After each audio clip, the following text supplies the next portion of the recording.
যারা সামনে আসলে পা উঠায়া কপালের ভিতরে স্যালুট দিতে হয়, যাদেরকে সম্মান দেখাতে হয়, মর্যাদা দেখাইতে হয়।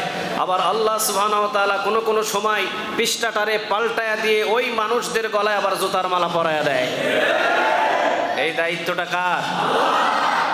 এই জন্য আল্লাহ বলছেন, কুলিল্লাহুম্মা মালিকাল মুলক তুতিল মুলকা মান তাশা ওয়া তানজিউল মুলকা মিম্মান তাশা। ক্ষমতা দেওয়ার মালিক পৃথিবীর কেউ নয়, ক্ষমতা আমি দিই, আবার আমি তার কাছ থেকে ক্ষমতা ছিনিয়ে নিয়ে। চিৎকার দিয়ে বলেন ঠিক না বা ঠিক? তুইজ্জু মান তাশা ওয়া তুযিল্লু মান তাশা বিয়াদিকাল খায়র ইন্নাকা আলা কুল্লি শাইইন কাদির। ইজ্জত আমি দিই, পৃথিবীতে ইজ্জত আমি দিই মানুষদের। ইজ্জত দেওয়ার মালিক পৃথিবীর কেউ নয়, আবার বেইজ্জত আমি করি। ইজ্জত যেমন আমি আল্লাহ সুবহানাহু ওয়া তাআলা দিই, আবার বেইজ্জত আমি আল্লাহ সুবহানাহু ওয়া তাআলা করি। ঠিক না বা ঠিক? সেটা পরিষ্কার বাংলাদেশের মানুষ না জানলেও কিছু কিছু কাজে বুঝতে পারছে। ঠিক না? বুঝতে পারেন না আপনারা? যেমন বিগতভাবে বুশ ছিল, বুশ নাম কি ছিল? বুশ। সে একজন রাষ্ট্রপ্রধান ছিল ইউএস আমেরিকার। সে বিশাল একটা ক্ষমতাবান ব্যক্তি ছিল, কিন্তু যখন ক্ষমতা থেকে তাকে নেমে যেতে হলো, নেমে যাওয়ার শেষ ভাষণের সময় তার মুখে কি মারছিল? কথা বলেন, কি মারছিল? জুতা।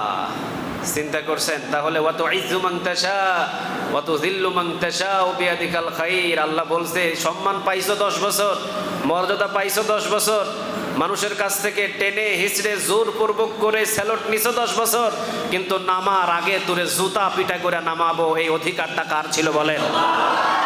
ওই আল্লাহ এখন আর নাই? অনেকে তো বলেন নাই। ওই আল্লাহ কি এখন আর নাই? আছে। কিয়ামত পর্যন্ত তিনি শুধু আরশ আজিম থেকে দেখেন আর ধরে না, ধরে না, ধরে না, কিন্তু যখন ধরে তখন ইন্দুরের গর্ত আর খুঁজে পায় না।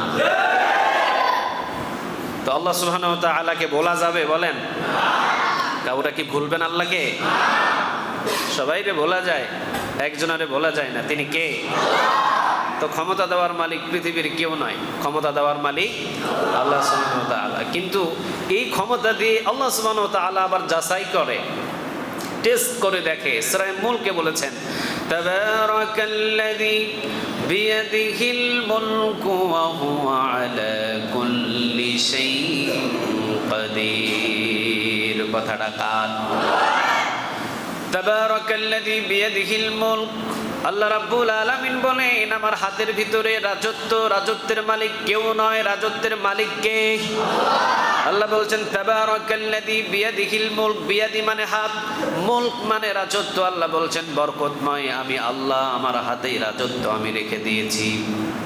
তবে মাঝে মাঝে আমি কিছু মানুষদেরকে 5 বছরের জন্য জমিনের কিছু কিছু দায়িত্ব দিই, 10 বছরের জন্য দায়িত্ব দিই, 15 বছরের জন্য দায়িত্ব দিই, 20 বছরের জন্য দায়িত্ব দিই। দায়িত্ব দেওয়ার পরে আমি যাচাই করে দেখি যে দায়িত্বটা কতটুকু আমানতের খেয়ানত করে নাকি আমানত রক্ষা করে। যদি আমানতের খেয়ানত করে, জুতার মালা দিয়ে আবার বিদায় করেন তিনি কে? ক্ষমতাটাও পৃথিবীর কারো কাছ থেকে আসে না। কার কাছ থেকে আসে? আরো জোরে বলেন, কার? এটা আল্লাহ সুবহানাহু ওয়া তাআলার। জমিনের ভিতরে একটা ফয়সালা হয়, কিন্তু জমিনের ফয়সালাটা এই জমিনেই পড়ে থাকে, কিন্তু আসল ফয়সালাটা করেন তিনি কে? আমরা একটা কাজ করতে লাগলে একটা পরামর্শ করি, পরামর্শ করি না? পরামর্শ করি, সবার একটা মতামত গ্রহণ করে এরপরে আমরা একটা কাজ স্টার্ট করি, আমরা একটা কাজ শুরু করি। আল্লাহ সুবহানাহু ওয়া তাআলা বলেন, তোমাদের পরামর্শ, তোমাদের স্টার্ট কাজ ওখান থেকেই সীমাবদ্ধ। যতক্ষণ আমি আল্লাহ সুবহানাহু ওয়া তাআলার ফয়সালা না আসবে ততক্ষণ ওই স্টার্ট শুরু হবে। পরামর্শ করতে পারবো আমরা, কিন্তু আসল পরামর্শদাতা কে? উনি ফয়সালা দিতে হবে। ওনার ফয়সালা ছাড়া কি কিছু করা যায়? কথা বলেন, কিছু করা যায়? ওনার ফয়সালা ছাড়া কিছু করা সম্ভব নয়।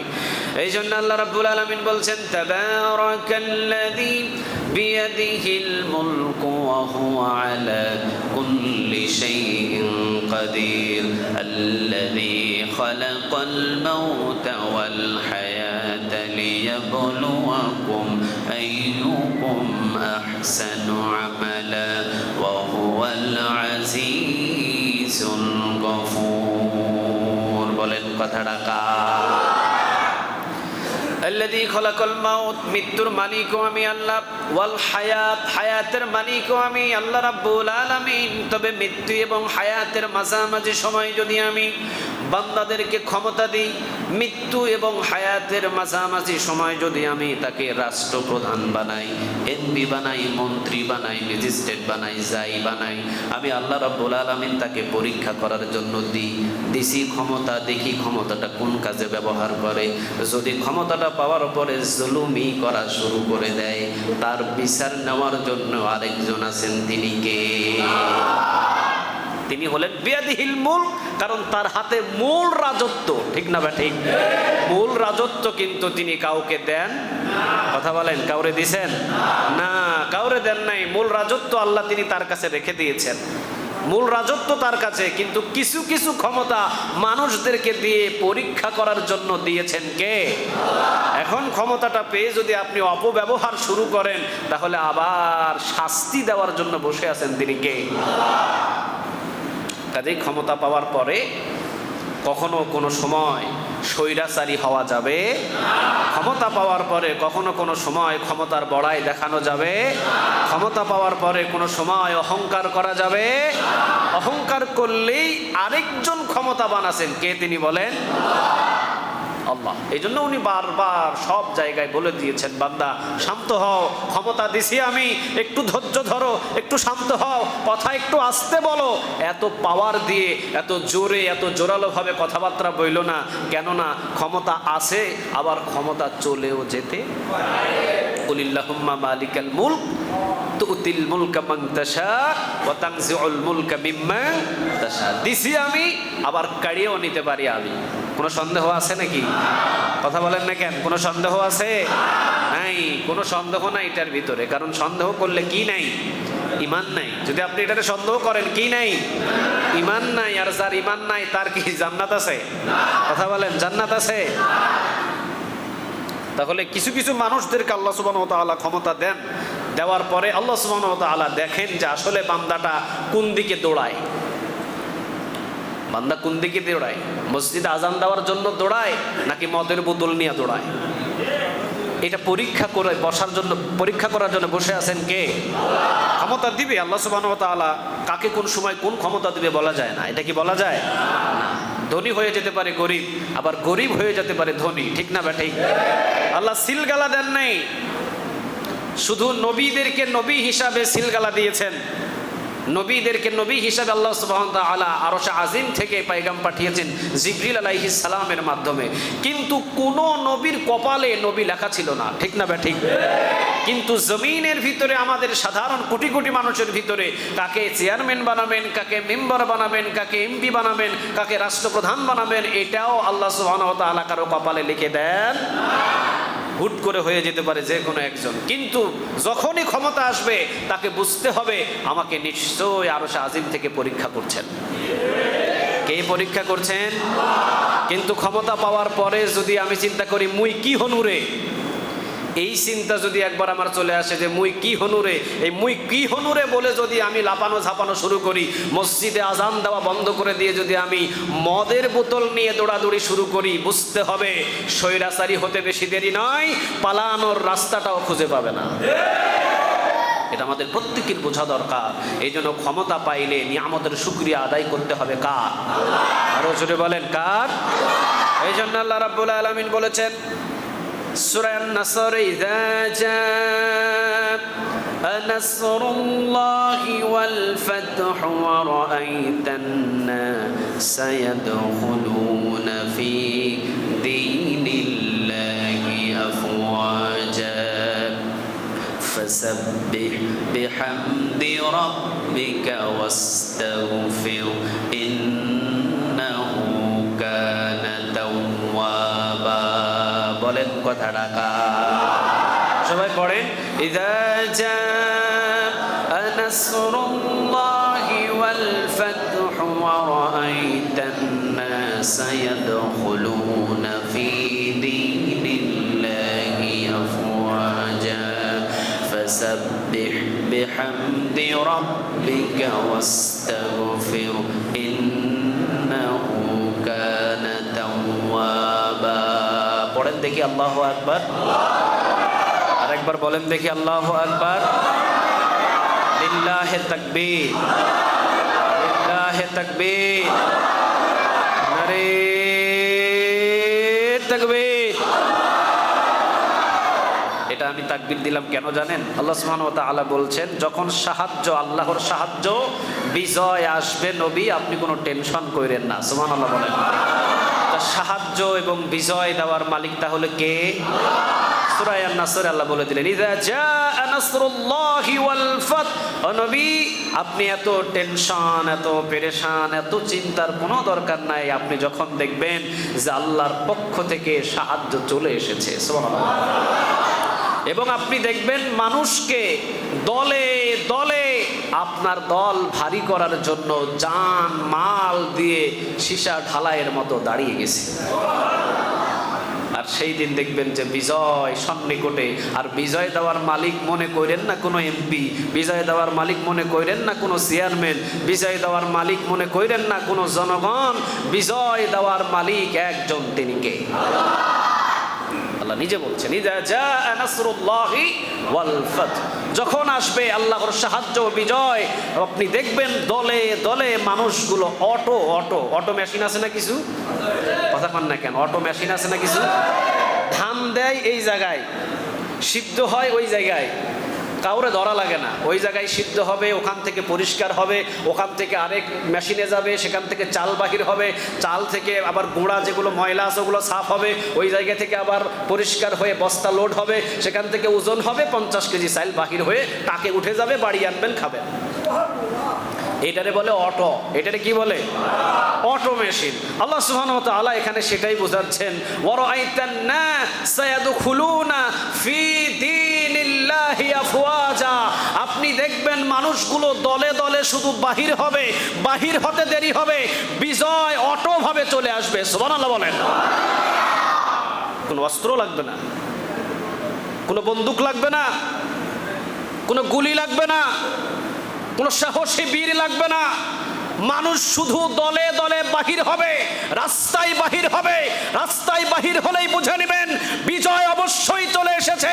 আর গুলি করারও দরকার নাই, কোনো ফায়ার করারও দরকার নাই। জনগণ দেখেই মানুষ ইন্দুরের গর্ত খুঁজে পালা হয়ে চলে যায়। ওইটাই আল্লাহ এখানে বুঝাচ্ছেন। সুবহানাল্লাহ বলবেন না? তাহলে কথাটা কি আমার না কথাটা কার? সবাই বলেন না কথাটা কার? আল্লাহ। এই জন্য আল্লাহ বলছেন, ওয়ারাআইতান নাস ইয়াদখুলুনা ফি দীনিল্লাহি আফওয়াজা। আপনি দেখবেন মানুষকে দলে দলে আল্লাহর দিকে প্রবেশ করতে, এমন ভাবে প্রবেশ করবে আপনি নিজেও অবাক হয়ে যাবেন যে এত মানুষ কই থেকে আসে। কিন্তু পাঠায় কে? আরো জোরে বলেন না, পাঠায় কে? আল্লাহ বললেন, ফাসাব্বিহ বিহামদি রাব্বিকা ওয়াস্তাগফির। তখন আপনি আপনার প্রতিপালকের প্রশংসা করুন। সুবহানাল্লাহ বলেন। নাকি আগুন দিয়া ঘর জ্বালায়া দিবেন? লাঠি পিটা করে মানুষকে মেরে ফেলবেন? পরিস্থিতি তো ওইটাই দেখতেছি আমি বাংলাদেশে। বিজয় দিল কে? আগুন দিয়া জ্বালায়া দেওয়ার জন্যে? আগুন দিয়া জ্বালায়া দেওয়া মানুষকে মারার জন্যে? এই জন্য তো আল্লাহ বিজয় দেয় নাই। আল্লাহ রাব্বুল আলামিন পরের কথা বলে দিচ্ছেন, যখন আমি তোমাদেরকে বিজয় দিয়ে দিব, খবরদার বিজয় আসার পর যখন তোমরা হাতের ভিতরে বিজয় পেয়ে যাবে, তখন কারো বাড়িতে আগুন দিও না, তখন কোনো মানুষকে গ্রাম থেকে তাড়ায়ও না, তখন কোনো মানুষের বাড়ি ঘর আগুন দিয়ে জ্বালিয়ে দিও না। বুকের ভিতরে টেনে নাও আর আমি আল্লাহর নিয়ামতের শুকরিয়া আদায় করো। সুবহানাল্লাহ। ওই বিষয়টাই আজকে আমার জোরালোভাবে আজকে আলোচনা হবে ইনশাআল্লাহ। রাসূল সাল্লাল্লাহু আলাইহি ওয়াসাল্লাম 13 বছর মক্কাতে দাওয়াত দিলেন। কত বছর? 13 বছর মক্কাতে দাওয়াত দিলেন রাসূল। দাঁড়ে দাঁড়ে ঘুরলেন। আবু জেহেলের বাড়িতে গেলেন দিনের বেলা। আবু জেহেল বললেন, মুহাম্মদ, তোমাকে কতদিন আমি বলেছি আমার বাড়িতে আসবা না, চলে যাও, এই মুহূর্ত আমার বাড়ি থেকে চলে যাও, কোনো দিন আর আমার বাড়িতে তুমি আসবে না। রাসূল সাল্লাল্লাহু আলাইহি ওয়াসাল্লাম রাতের বেলা, রাতের প্রায় 12টা থেকে 1টার সময়, গভীর রাত, কেউ নাই, নির্জন রজনীতে রাসূল সাল্লাল্লাহু আলাইহি ওয়াসাল্লাম দরজায় দাঁড়ালেন। টপ টপ টপ টপ করে বৃষ্টি পড়ছেন মরুভূমিতে। রাসূল দরজায়, আবু জেহেলের দরজায় নক করে আস্তে আস্তে করে ডাক দিলেন, চাচাজি দরজাটা একটু খুলেন, আমি আপনার দরজার পাশে দাঁড়িয়ে আছি মুহাম্মাদুর রাসূলুল্লাহ।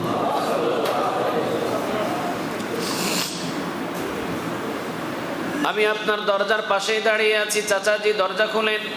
ভিতর থেকে আবু জেহেল বলল, কে? বাহির থেকে বললেন, না মুহাম্মদ। চাচা আপনার ভাতিজা আমি মুহাম্মদ এসেছি আপনার দরজায়।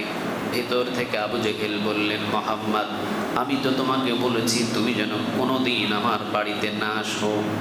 রাসূল বললেন, চাচা আপনি তো আমাকে কোনো দিন আসতে নিষেধ করেছেন, আমি তো দিনে আসি নাই, আমি তো গভীর রাতের বেলা আপনার বাড়িতে এসেছি, আমি তো রাতে এসেছি। চাচা দরজা খোলেন আর আপনি একটু পড়ে নেন, লা ইলাহা ইল্লাল্লাহু মুহাম্মাদুর রাসূলুল্লাহ সাল্লাল্লাহু আলাইহি ওয়াসাল্লাম। আবু জেহেল চিন্তায় পড়লেন, বাস্তব আমি তো দিনের বেলা আসতে নিষেধ করেছিলাম, কিন্তু কথা হয়ে গেছে বাস্তব। বলার ধারণা ছিল সঠিক নয়, ভুল। আবু জেহেল বলেছিল কোনো দিন আসবে না, মানে কোনো দিন কোনো রাত আসবে না, এটাই তিনি বোঝাতে চেয়েছিলেন। কিন্তু রাসূল তো কথা সব চাইতে ভালো বুঝতেন, আর রাসূলের কৌশল ছিল সবচাইতে বড় কৌশল, কারণ রাসূলকে কৌশল অবলম্বন শিক্ষা দিয়েছিলেন তিনি কে? রাসূল যখন বললেন, চাচা আপনি তো কোনোদিন আসতে নিষেধ করেছেন, দিনে আসি নাই, আমি তো রাতে এসেছি। রাসূল সাল্লাল্লাহু আলাইহি ওয়াসাল্লামের কথা অনুযায়ী আবু জেহেল চুপ হয়ে গেলেন, আর কোনো জবানে কোনো কথা নাই। আবু জেহেল দরজা খুলে দিয়ে বললেন, মুহাম্মদ ভিতরে এসো। রাসূল মনে করলেন, মনে হয় কথার ভাষায় বোঝা যায় সম্ভবত আমার চাচার মনটা অন্তত মনে হয় নরম হয়েছে। ভিতর থেকে একটা চাদর নিয়ে আসলেন। আবু জেহেল লম্বা একটা চাদর নিয়ে এসে রাসূল সাল্লাল্লাহু আলাইহি ওয়াসাল্লামের গলায় এমনভাবে চাদরের ফাঁস দিয়ে টান দিলেন, ছাগলকে যেইভাবে আমরা ফাঁস দিয়ে টান দিই। রাসূলের তো গলার ভিতরে চাদর একটা দিয়ে এত জোরে চাদর দুই দিক দিয়ে যখন ফাঁস দিয়ে টান দিলেন, রাসূল সাল্লাল্লাহু আলাইহি ওয়াসাল্লামের চাদরের ফাঁসিতে গলাটা ফুলে গেল, নিঃশ্বাস বন্ধ হলো। রাসূল সাল্লাল্লাহু আলাইহি ওয়াসাল্লাম যখন পড়ে গেলেন, আবু জেহেল দরজা থেকে মুহাম্মদকে বাহির করে দিয়ে আবার চাদরটা নিয়ে ভিতরে দিয়ে দরজাটা লাগিয়ে দিলেন। আবু জেহেল মনে করেছেন মুহাম্মদ দুনিয়া থেকে বিদায়, কিন্তু না, মুহাম্মদ তো বিদায় হতে আসে নাই, মুহাম্মদ এসেছে সকল জালিমদেরকে বিদায় করে দিতে, ঠিক না ঠিক? কিন্তু আল্লাহ রাব্বুল আলামিন বারবার তার কাছে পাঠিয়েছেন, আবু জেহেলের কাছে একবার, দুইবার, তিনবার, এমন কি এমনও আছে আল বিদায়া ওয়ান নিহায়ার ভিতরে একদিন 15 বার পর্যন্ত আবু জেহেলকে রাসূল দাওয়াত দিয়েছেন কালেমার। 15 বার একজনের বাড়িতে আল্লাহ রাব্বুল আলামিন পাঠিয়েছেন, কিন্তু এতবার পাঠানোর পর যখন সে কালিমা পড়তে প্রস্তুত হয় নাই, এখন আর জমিন থেকে ফয়সালা হবে না, এখন ফয়সালা করার মালিক একজন, তিনি কে? কে নারাজ হয়ে গেছে বলেন? আরো জোরে বলেন, কে? জমিনের ভিতরেও এমন কিছু মানুষ আছে একবার, দুইবার, তিনবার, 15 বার, 20 বার, 50 বার আল্লাহ রাব্বুল আলামিন তার কাছে অনেক অসংখ্য ওলামাদেরকে নিয়ে যায়, দাওয়াত নিয়ে যায়, এটা করো, ওইটা করো, এইভাবে চলো, ওইভাবে চলো, কিন্তু না, বারবার মুখটা ফিরিয়ে দেওয়ার পরে একজনা নারাজ হয়, কে? তিনি। উপর থেকে যদি নারাজ হয়ে যায় একবার, আর কোনো কিছু দিয়ে কাজ করা যায় না। রাসূল সাল্লাল্লাহু আলাইহি ওয়াসাল্লামের গলা ফুলে গেলেন। আবু বকর দেখলেন, অবাক হয়ে গেলেন, কান্না শুরু করলেন। আবু বকর বললেন, রাসূল আপনার কি হয়েছে ভাবে আপনার গলা ফোলা? রাসূল সাল্লাল্লাহু আলাইহি ওয়াসাল্লাম বললেন, এটা তো কিছুই না, এটা তো সামান্য কিছু। কিছুদিন পরেই রাসূল সাল্লাল্লাহু আলাইহি ওয়াসাল্লাম আবার তায়েফের ময়দানে গেলেন। তায়েফের ময়দানে মার খেলেন, রক্তাক্ত হলেন, তায়েফের ময়দান থেকে ফিরে আসলেন। এমনকি লং আলোচনা, আমি সবগুলো বলছি না। রাসূল সাল্লাল্লাহু আলাইহি ওয়াসাল্লাম চিন্তিত হলেন, পেরেশান হলেন, কিন্তু মক্কা ছাড়ে, বলেন মক্কা ছাড়ে। ইচ্ছা করলে উনি মক্কা ছাড়তে পারতেন। আল বিদায়া ওয়ান নিহায়ার ভিতরে তিনি 3 দেশের স্বপ্ন দেখেছিলেন, 3 দেশ। বাহরাইন, এই দেশেরও স্বপ্ন তিনি দেখেছিলেন, ইয়াসরিব মদিনার স্বপ্ন তিনি দেখেছিলেন, আরেকটা দেশের স্বপ্ন তিনি দেখেছিলেন। এই তিনটা দেশের ভিতরে উনি যে কোনো মাধ্যম দিয়ে উনি যেতে পারবেন, যে কোনো মাধ্যম দিয়ে উনি দেশ ছেড়ে চলে যেতে পারবেন, কিন্তু রাসূল যান নাই। কারণ রাসূল এই জন্য যান নাই, কারণ রাসূল যদি চলে যায় আর রাসূল সাল্লাল্লাহু আলাইহি ওয়াসাল্লামের দ্বীন গ্রহণ করা যেই অনুসারীগুলো ছিল তাদের উপরে আবু জাহেল কঠিন চাপ প্রয়োগ করবে, ঠিক না ঠিক? এই জন্য রাসূল সাল্লাল্লাহু আলাইহি ওয়াসাল্লাম যান নাই। প্রথমে সকল সাহাবীদেরকে মদিনায় পাঠিয়ে দিলেন, সকল মহিলাদেরকে মদিনায় পাঠিয়ে দিলেন, ছোট ছোট শিশু যারা কালিমা পড়েছিলেন সবাইকে মদিনায় পাঠিয়ে দিলেন।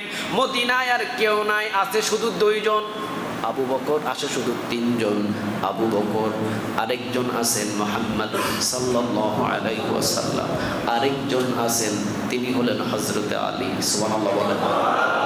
কিন্তু সবাইকে আগে পাঠিয়ে দিলেন, তোমরা আগে নিরাপদে চলে যাও মদিনায়। নিরাপদে মদিনায় যাওয়ার পরে আছে কয়জন?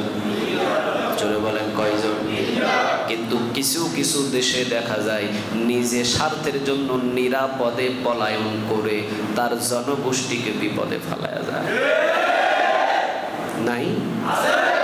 বাংলাদেশে নাই না? কি বলেন? উচিত ছিল নিরাপদে সবাইকে আগে পার করে দেওয়া, ঠিক না বা ঠিক? এরপরে যা হয় হবে। নিরাপদে আগে সবাইকে পার করা উচিত ছিল, কিন্তু যা পরিস্থিতি শিকার হয়তো তিনি চলে গিয়েছেন। কিন্তু উচিত হলো নিরাপদে আগে জনগণকে পার করে দেওয়া। যদি জনগণকে পার করে দিতেন তাহলে এই ভুলের মাসুল অসংখ্য মানুষদেরকে এভাবে নির্মমভাবে জীবন দেওয়া লাগতো। 1400 বছর আগে রাসূল বুঝেছিলেন এটা। দেখেন, রাসূল কালেমার দাওয়াত দিয়েছেন, কালেমা পড়েছেন। রাসূল সাল্লাল্লাহু আলাইহি ওয়াসাল্লাম যদি এই কালেমা পড়নেওয়ালা মানুষদেরকে, আবু জেহেল, আবু লাহাব, উতবা, শাইবা, মুগীরা, তারা ছিল মক্কার গভর্নর, তারা ছিল মক্কার বড় বড় নেতা, এমনকি এমন মানুষদেরকে হত্যা করে ফেললেও তাদের কোনো বিচার হতো না। কিন্তু রাসূল ইচ্ছা করলে আবু বকরকে নিয়ে মদিনায় চলে যেতে পারতেন, কিন্তু রাসূল কি গেছিলেন? কথা বলেন, গেছিলেন? রাসূল যান নাই। কেন যান নাই? আমি যদি একবার মক্কা থেকে মদিনায় হিজরত করে চলে যাই তাহলে নিশ্চয়ই আমার সকল অনুসারীদেরকে ধরে ধরে জবাই করে ফেলবে। না, আমি রাসূল যাব না। আমাকে যতই কষ্ট দেওয়া হোক, গলায় ফাঁসি দেওয়া হোক, মারা হোক, কাটা হোক, যাই হোক, আমি যাব না। আমি আগে আমার নিরাপদ সঙ্গীদেরকে মদিনায় পাঠিয়ে দিই। আগে পাঠিয়ে দিয়েছেন, কিন্তু বিষয়টা গেছে উল্টা হয়ে। আগে যাবে জনগণ, পরে যাবে নেতা, কিন্তু বিষয়টা গেছে উল্টা। চলে গেছে নেতা, বিপদে পড়ছে জনগণ। এই হয়েছে পরিস্থিতি। যদি এইরকম হতো, দল থাকতেই পারে বাংলাদেশের ভিতরে, দল থাকতেই পারে, কিন্তু সবাইকে যদি আগলে নিয়ে যদি একসাথে অথবা আগে তাদেরকে পাঠিয়ে দিয়ে যদি পরে যদি যেতেন নেত্রীরা, তাহলে এত বিপদ আর তাদেরকে চোখে দেখা লাগতো না। আমি শুধু রাসূল সাল্লাল্লাহু আলাইহি ওয়াসাল্লামের জিন্দেগির সাথে বিষয়টা একটু মিলাম, কারণ ইতিহাস এবং রাসূল সাল্লাল্লাহু আলাইহি ওয়াসাল্লামের জিন্দেগিটা কেমন ছিল, রাসূলের জিন্দেগিটাকে যদি কেউ ফলো করে সোজা জান্নাতে পৌঁছে যাবে। কিন্তু নিজের স্বার্থের জন্য যদি কোনো আইন বানাই, জাহান্নামের আগুনে তাকে ফালাইয়া দেবেন তিনি কে? রাসূলকে মারলেন, মক্কা ছাড়েন নাই। রাসূলের গলায় ফাঁসি লাগালেন, মক্কা ছাড়েন নাই। রাসূলকে তায়েফে মারলেন, মক্কা ছাড়েন নাই। রাসূলকে রক্তাক্ত করলেন, মক্কা ছাড়েন নাই। লাস্ট পর্যন্ত কি করতেছে দেখেন, লাস্ট পর্যন্ত কি করতেছে। রাসূল সাল্লাল্লাহু আলাইহি ওয়াসাল্লাম, আবু বকর এবং হযরত আলী রাদিয়াল্লাহু তাআলা আনহু প্রায় এই তিনজনের মতোই ছিলেন এই মক্কার চত্বরের ভিতরে। রাসূল সাল্লাল্লাহু আলাইহি ওয়াসাল্লাম রাতের বেলা ঘুমালেন। রাসূল সাল্লাল্লাহু আলাইহি ওয়াসাল্লাম যখন রাতের বেলা ঘুমালেন, দারুন নাদওয়ায় একটা জায়গা ছিল। এই জায়গার ভিতরে কুরাইশের সকল নেতাগুলো একত্রিতভাবে বসে সেখানে ডিল করতেন, পরামর্শ করতেন, এরপরে আইন পাশ করতেন। দারুন নাদওয়ায়, এই দারুন নাদওয়ায় সমস্ত কুরাইশের সকল নেতা এবং সকল গোত্রের নেতাগুলো সেখানে বসলেন। বসার পরে সকলেই চিন্তা করলেন যে আজকে আমরা দারুন নাদওয়ায় বসে একটা সিদ্ধান্ত নেব। সেই সিদ্ধান্ত হলো মুহাম্মদকে আমাদের কাছ থেকে দূরে কিভাবে সরানো যায়। পরামর্শ সভা ডাকলেন সবাই মিলে, যেমন এমপি মন্ত্রী ম্যাজিস্ট্রেট সবাই মিলে একটা পরামর্শ সভা বসে না? কথা বলেন, বসে বসে কুরাইশের সকল মানুষগুলো এবং সকল গ্রন্থের মানুষগুলো দারুন নাদওয়ায় একত্রিত হয়ে দারুন নাদওয়ায় বসলেন। তারা সকলে বসার পর দারুন নাদওয়ার দরজার দিকে তাকিয়ে দেখেন একজন দরবেশ বসা, দরবেশ দাঁড়িয়ে আছে, চুলগুলো খুব পাকা এবং দেখে মনে হচ্ছে খুব জ্ঞানী মানুষ, মাথায় টুপি টাপা, খুব জ্ঞানী মানুষ, খুব দরবেশ দরবেশ ভাব। একে দেখে এখন দারুন নাদওয়ার সকল আবু জেহেল, আবু লাহাব, উতবা, শাইবা, মুগীরা সবাই জিজ্ঞাসা করলেন, আপনি কে? আপনি কে? যখন তাকে জিজ্ঞাসা করলেন তখন তিনি বললেন, নাজদের একজন শায়েখ, নাজদের একজন শায়েখ, অর্থাৎ আমি নাজদের শহর থেকে এসেছি, ওই শহরের একজন আমি খুব বড় হুজুর, আমি এসেছি মক্কায়। আমি জানতে পারলাম তোমরা নাকি মুহাম্মদ সাল্লাল্লাহু আলাইহি ওয়াসাল্লামকে দুনিয়া থেকে শেষ করে দিতে চাও, দুনিয়া থেকে তোমরা নাকি মুহাম্মদকে সরিয়ে দিতে চাও, তোমাদের মক্কা থেকে সরিয়ে দিতে চাও। জেনে রাখো আমার চাইতে ভালো বুদ্ধি তোমাদের এই জায়গায় কেউ দিতে পারবে না।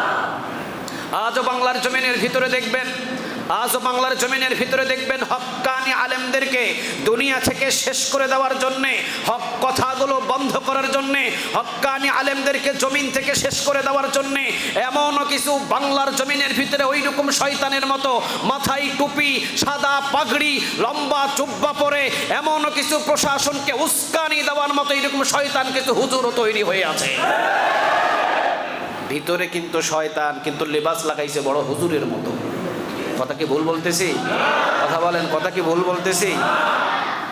শয়তান বেশভূষ বড় হুজুরের মতো এসে দরজায় যখন দাঁড়ালেন, দারুন নাদওয়ার দরজায়, দারুন নাদওয়ার দরজার ভিতরে যখন তিনি দাঁড়িয়েছেন তখন কুরাইশের সব মানুষগুলো বললেন, ঠিক আছে আপনি আসেন, আপনি নাজদার থেকে এসেছেন, আপনি এত দূর থেকে এসেছেন, অবশ্যই আপনাকে দরকার, নাজদের শাহেক আপনি আসেন। সবাই মিলে তাকে বসালেন।